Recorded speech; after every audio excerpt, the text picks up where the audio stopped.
Hello and welcome to another brand new video of Telplay. In today's video, we are gonna discuss about 5 exciting games that we think it's worth checking out.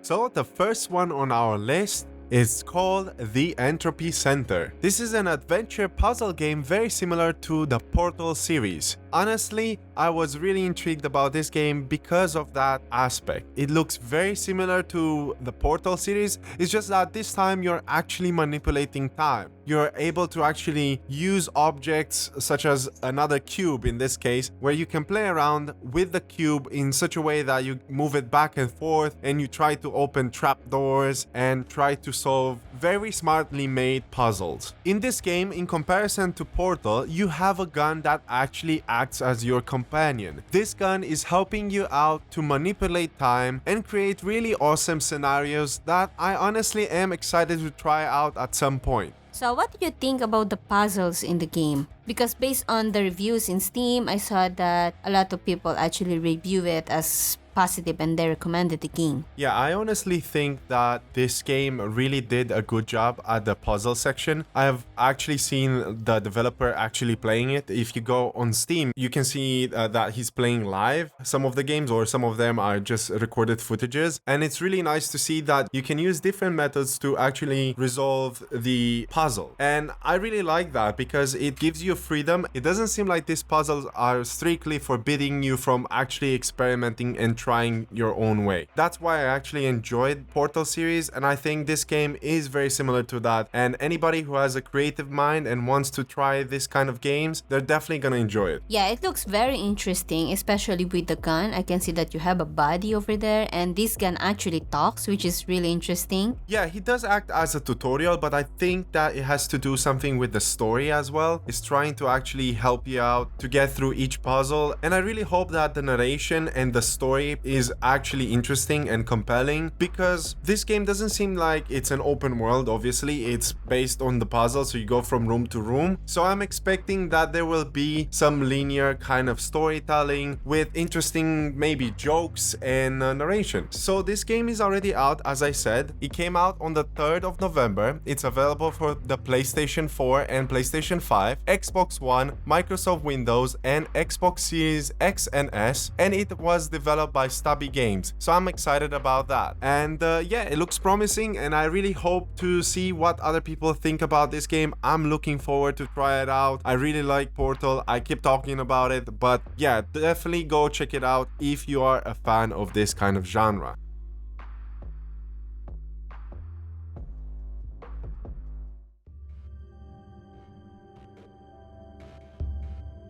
Second on our list, this is actually out already on Steam, and I'm surprised that not so many people know about it. And the game is called The Chant. The Chant is an adventure horror action game that is set on an island where you play as a female protagonist named Jessica. Using the psychedelic drugs, they get to open a portal, which the people that resides in that island, they called it the Gloom. And because of this, Jessica needs to figure out what's happening in the entire community, and as well how to close the portal that they call the Gloom. So tell me about the game, because I know that you've actually tried it a little bit. You were really excited about trying this game out, although you heard a few mixed reviews regarding this game and you were a little bit turned off of trying this game out. What's your thoughts at the moment when it comes to the game? I'm gonna be honest, for me personally, I've enjoyed the game, and what I can say that the story is really good, but what I can do say regarding about the bad reviews, there is some truth about it, because at first I'm very skeptical when I first started the game. I can see some FPS drops. I noticed that after a while, as you go on with the story, it kind of reduces the FPS drops and it became much more interesting, the whole gameplay and stuff like that. The moment you open the portal, the game just opens up to you. But yeah, the only downside in this is the prologue itself. And I think some of the people who actually left a bad review towards this game is the people who actually didn't get far in the game, because I have the same impression as them. In the prologue, when I see the animation was wonky,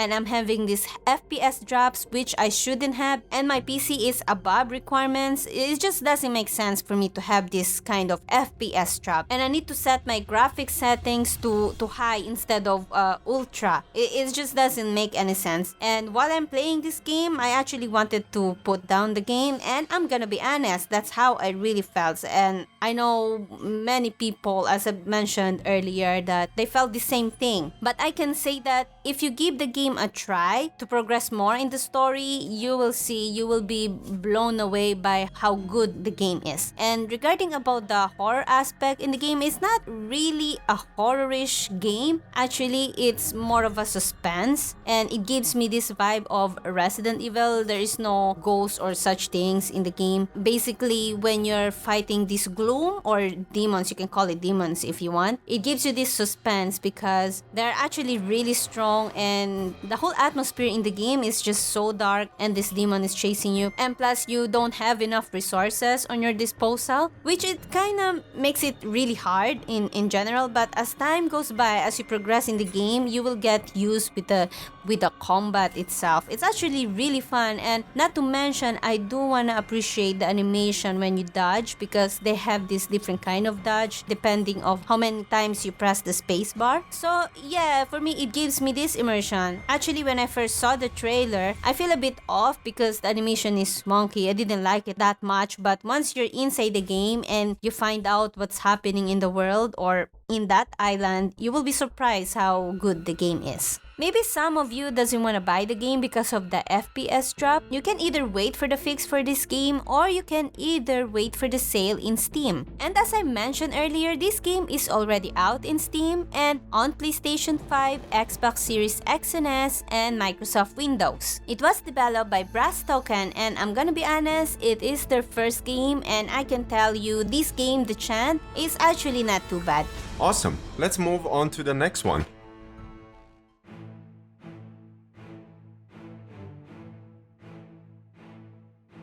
Okay, so the next one that we're gonna talk about, it's another indie game that we found quite interesting. It's called We Who Are About to Die. This game is coming in early access on the 14th of November. It's a roguelike, gladiator-like kind of game where you play as one of the gladiators. You probably are gonna customize the way you wanna look like, and you're gonna get yourself, by the looks of it, through the trailer, we can see that you're gonna have sets of armor and weapons, and it's gonna be very interesting on that aspect as well. What's really interesting about this game is the fact that you have this directional kind of attacks that allow you to do some interesting looking combos as well. You have some really, graphic kind of scenes when you're slicing the other gladiators, and I think it's gonna be interesting in combination with RPG and roguelite kind of elements. So yeah, I'm quite interested in this one, and you are as well. What do you think about this one? Actually, when I first saw the trailer, I'm really hooked in this game. I really like when it comes to medieval stuff kind of games. Yeah. And especially Gladiator, I really like it. And what hooked me up, and I think some of you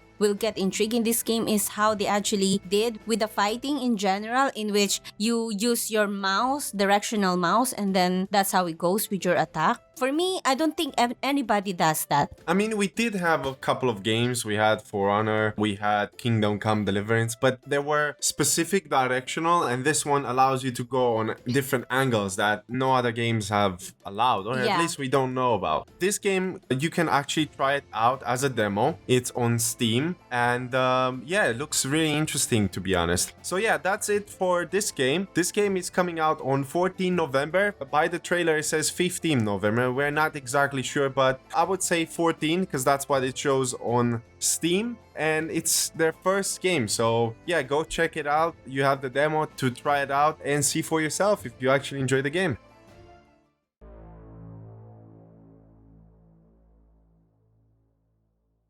And the fourth one on our list, I choose to actually pick this one because the last one on the list is gonna be Arrmeya's most anticipated November game. So this one is called Zero Sievert. It's a top-down, intense kind of shooter, roguelike kind of game. It has loot gear elements and exploration, and it seems to be procedurally generated. So it looks quite interesting. What really captivated me is the fact that you are able to customize and manage your loot in an interesting way. It reminded me of Stalker. It's just that it looks in a pixelated way from top down, and I thought that it looks quite interesting. So I really thought that you guys should check this one out because it looks great. So from what I told you so far, what do you think about the game? I'm honestly intrigued about this game, and the fact that I've saw the trailer, the first time that I've seen the trailer, I'm already hooked up. I'm not usually a fan of pixel top-down game. Yeah. Especially in this, like when the camera is too far away. But on this one, I'm really hooked up. I feel like there is this satisfying moment when you're killing enemies, and plus the fact that you're looting, you're trying to survive, and plus it's procedurally generated map. When there is something like this, I get really, really intrigued. Because that means that you don't have any repetition when it comes to the map, so you don't get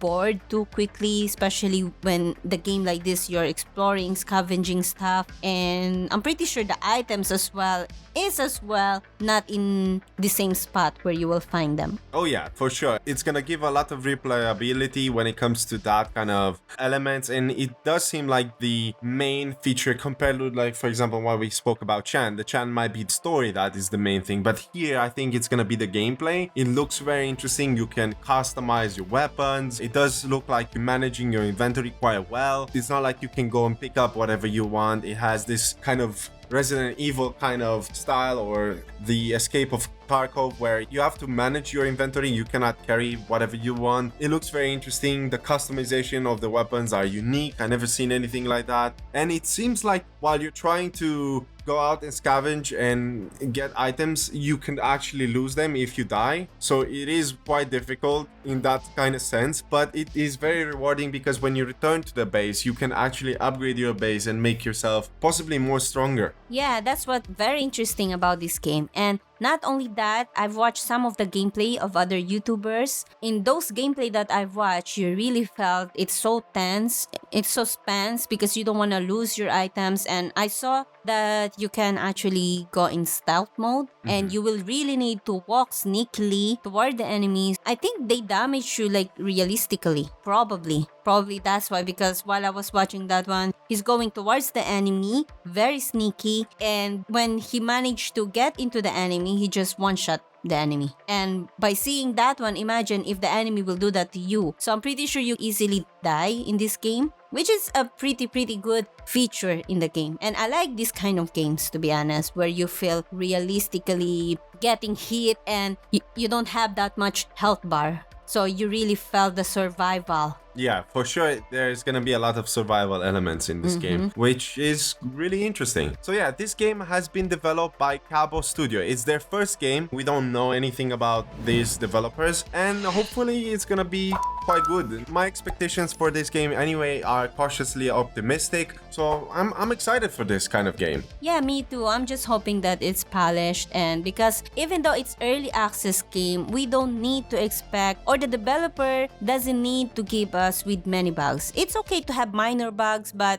give us at least an early access game where we can play it, because we still buy the game. It's our money as well over there. Yeah. And we needed to play a game that doesn't have game-breaking bugs. And we have a lot of early access games coming out in the last couple of years. And I understand, and you as well, the fact that the whole situation that was previously has affected so many publishers. But I feel like this whole trend of let's just release the game as it is and it's super broken can really affect the way people and gamers perceive new games, and they get really disappointed. And it shouldn't be like that. Shouldn't be like that. They need to make these things right, because with this so many early access game, I'm kind of having enough to buy the game, play the game, but there's a lot of game-breaking bugs and it's not even polished. It's lack of content. I would understand if it's only lack of content, but plus the game breaking bug, I feel like it's too much because I give the money as well. But yeah, let's hope for the best. And since it's their first game, I'm just hoping that it's polished. That's all I ask. And let's be honest, we did have some early access games that came out and they were quite good. I mean, what was that game that you actually played? Dreamlight Valley. Yeah, that one. And yeah, it is. You actually enjoyed it and it was alright. Yeah, it's alright. It's actually polished, but there are some people who's actually hindering their progress because they come across with this game breaking bug and they cannot progress. Oh, so that one has as well. Yeah. Well, it remains to be seen. Anyway,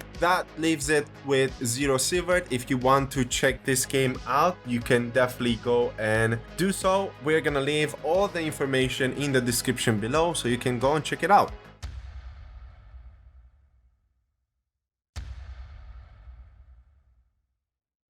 And the last one that we're gonna talk about is Warhammer 40k Darktide. Finally, I've been waiting to talk about this game. Warhammer 40k Darktide is an upcoming first-person action game set, of course, in Warhammer 40k universe. You play in a team of 4 players in which you're trying to take back the city of Tertium from hordes of enemies. So if you like Vermintide series, I am pretty sure you're gonna like this one. And I also wanna mention that Vasharal is the same developer of Vermintide 2, and since Vermintide 2 has overwhelmingly positive in Steam, I am pretty sure Warhammer 40k Darktide will live up to the hype. And to be honest, recently Vash and we watched the lore of Warhammer 40k, and I can tell you the moment I watch and know the lore of the game, I can tell you that I fell in love with the series even more. So Vash, what do you think? Because I know when it comes to multiplayer, you are not that too hype compared to other games that is focused more on story. So what do you think about Warhammer 40k Darktide? Honestly, I do not know at the first glance. As any other multiplayer that comes out nowadays, I'm really reluctant for actually trying them out because, as you said, I'm more a single player kind of player. I used to enjoy the multiplayer genre, but it was more the RPGs. We used to play the MMORPGs back in the day. So this one is still interesting to me because I get to play it with you.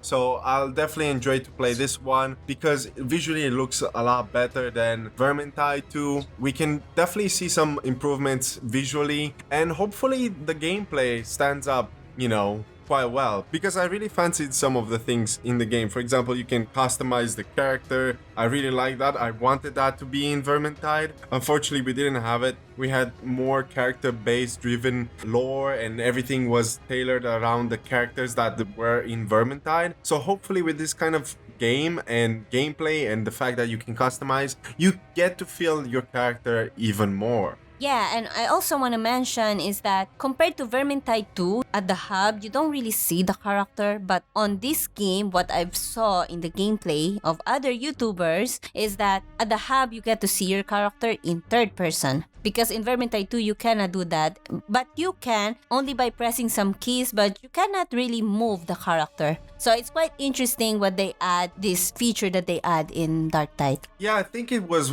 kind of requested back in Vermintide because you were able to actually see your character in third person if you animated or something. I don't remember, or wearing you AFK or something. I don't remember exactly, but you were able to see it third person. Only if you animated, no? Or you had to press just a button? You have to press a button, but you cannot move your character. Yeah, I remember that. And yeah. I'm glad to see that is coming to Darktide, and I'm hoping to see other gameplay improvement over the previous ones because they're really good at what Vermintide was, and I'm really stoked to see what this game is all about, if it's gonna bring up and step up the game for the franchise, and yeah, to see if the developers learn new tricks and listen to the community and maybe implement them in this one. Yeah, I also hear some issues about the game when it comes to connecting issue, but that was a while back, so they have like 1 month interval to actually fix the whole thing. But compared to Vermintide 2, I haven't seen any connectivity issues because I still play the game from time to time, so I'm pretty sure they're gonna fix that one. Yeah, hopefully. I mean, those could be server issues because of the early access, beta access, whatever that may be the case. Yeah. And hopefully they're gonna have that one fixed as soon as possible before launch, so people won't have any kind of issues. We had so many MMOs coming out and you either have connectivity issues or queues or DDoS kind of attacks, so hopefully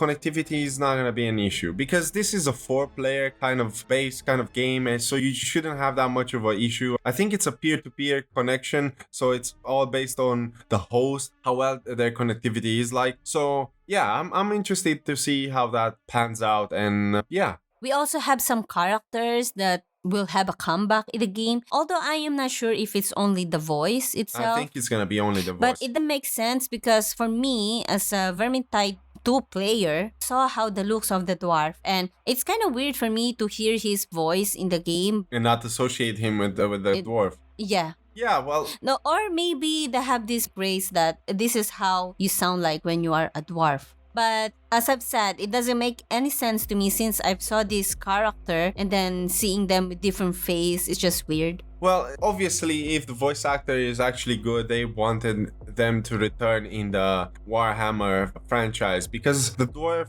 as I remember, they had some really cool quotes, very nice interaction with the other characters, and he was quite fun. I really enjoyed it, and I really like to listen to whatever he had to say. So if he's making a comeback, the voice actor, I'm honestly not gonna mind it that much. Obviously, I'm gonna think about the dwarf, but over time, you're gonna get used to it. Yeah, I'm pretty sure you're still gonna enjoy him very much because he's there. And not everybody who played Vermintide is gonna know about this character, so I don't think it's gonna be a big issue when it comes to that. What's important is maybe the story, how the whole thing progresses, because Vermintide had this story behind it where the character started from chapter to chapter and you had to go to get to somewhere. I didn't finish the game, you did. I did finish the story. To be honest, I didn't understand a thing. I was just enjoying killing hordes of enemies over there. Yeah, I think that's the fun part of it, and let's hope that this game captures that as well. By the looks of it looks just as intense, maybe even better, because you have a lot more weapons that you can play around with. Yeah. I wish that some of the weapons from Vermintide 2 will have a comeback in this game, because I like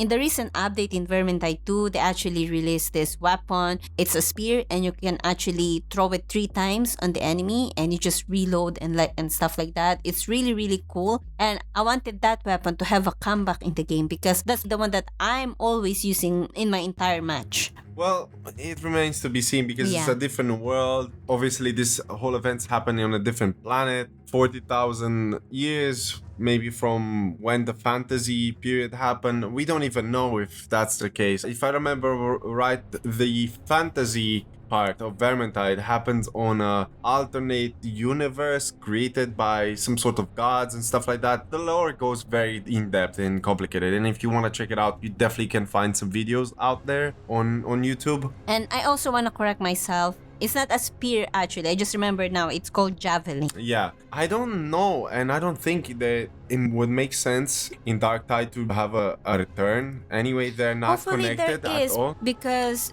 it's not really about connected in the game. I think they might bring the weapons in a similar fashion, but they will be called different and they will look It's okay different. as long as they have the same mechanics. Like I throw those so javelin. That's all I want because I really enjoy that one than using a gun. Because you would like the mechanics. Yeah. But it doesn't seem like everybody uses a gun. Obviously, we have seen in the trailer, you have these big guys, they use more physical, they use hammers and stuff like that. We had the dwarf using the hammer. I think each class can use multiple types of weapons and they have different kind of classes because that's what we had in Vermintide. It's not like you're based on something. What I really like... It does. In Vermintide 2, you have a specific weapon per character. So you cannot... but you get to choose if you want to be a range or you want to be more of a melee kind of character. And I think you are going to have a return. And what I really like, and to close that one off, is the fact that you can go and be the same characters like anybody else. So you don't have to fight for, oh, I can't be this character, I have to be this one. So I like that. I think that that's going to make a lot of other